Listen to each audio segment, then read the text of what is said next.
Nagtayo na ng mga tent ang pamunuan ng MRT para maging panangga sa araw ng mga nakapilang pasahero. Pero ang ilang pasaherong hindi na makahintay, nakilibreng sakay na lang ng bus na biyaheng Quezon City pa Makati. Mula sa MRT station sa North Avenue, may ulat on the spot si Victoria Tulad. Victoria! Maris, kapansin-pansin na mas maluwag ang MRT stations kaninang umaga kumpara noong mga nakaraang araw. Pero may mga kababayan tayong nagrereklamo pa rin. Tila araw-araw na ang ganitong tagpo sa MRT North Avenue Station kapag rush hour sa umaga. Daan-daang mga pasahero ang walang magawa kundi maghintay para makasakay ng tren. Dahil dito umaabot hanggang sa sidewalk ang pila. Kaya naman ang pamunuan ng MRT, nagtayo na ng mga tent para kahit papaano raw ay hindi mainitan ang mga commuter. Maging ang MMDA tumulong na sa pagtatayo ng mga tent at nagdagdag na rin ng ilan pa. Pero sawang-sawa na raw sa ganitong kalbaryo ang mga commuter. Ma'am, usually po, gaano katagal kayo inaabot bago makasakay? 1.5 hour, ma'am. Crossing Mamacoy, Show Boulevard. Perwisyo, ma'am.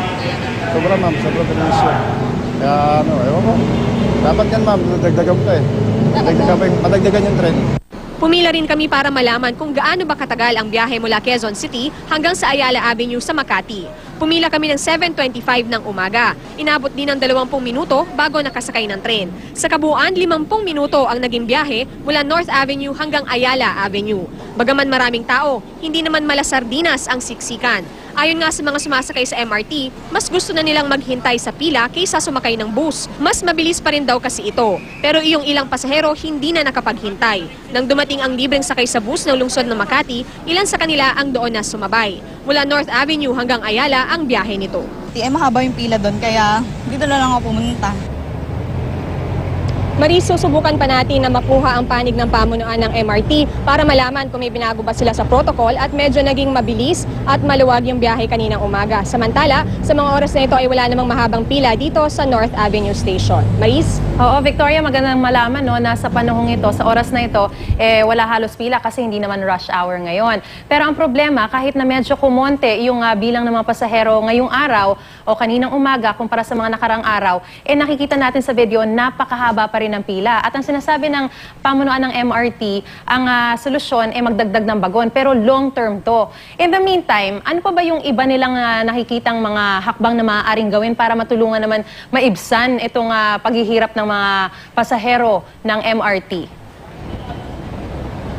Sa ngayon, Maris, nagpapadala raw sila ng mga empty trains doon sa mga choke points gaya na lamang ng Cubao. At yun na nga lang yung pinapakiusap din ng pamunuan ng MRT. Dagdag pasensya na lang din talaga sa ating mga kababayan dahil sa ngayon ay medyo gipit din sila dahil nga kulang pa yung kanilang mga train at yung kapasidad ng mga ito ay 320,000 lang araw-araw. Pero 560,000 yung kanilang mga pasahero. Kaya naman sabi rin ng pamunuan ng MRT ay ngayong taon na talaga darating yung prototype ng mga dagdag na bagon at sa susunod na taon ay magsisimula na ring dumating ang mga ito. Maris? Yung mga libreng sakay, Victoria, hanggang kailan ba yan? Naku, Maris, hindi pa natin tiyak kung hanggang kailan yan dahil yan ay initiative ng pamunuan o ng pamahalaang lungsod ng Makati na siya ay pinagpapasalamat naman nating mga kababayan. Pero kung hindi tayo nagkakamali, Maris, nagsimula yan kahapon at yung mga nakausap nga natin kanina ay sinabi nila, sinakyan na rin nila ito kahapon. Kaya naman malaking tulong din daw ang mga libreng sakay sa bus na ito. Oo, Maris? siguro ang makikita nating solusyon in the meantime, kung talagang ganyan kahahaba yung mga pila, makipag-ugnayan sa mga lokal na pamahalaan na pupuntahan itong biyahe ng MRT para marami pa rin mga libreng sakay na pwedeng masakyan itong mga pasahero. Maraming salamat sa iyo, Victoria Tulad.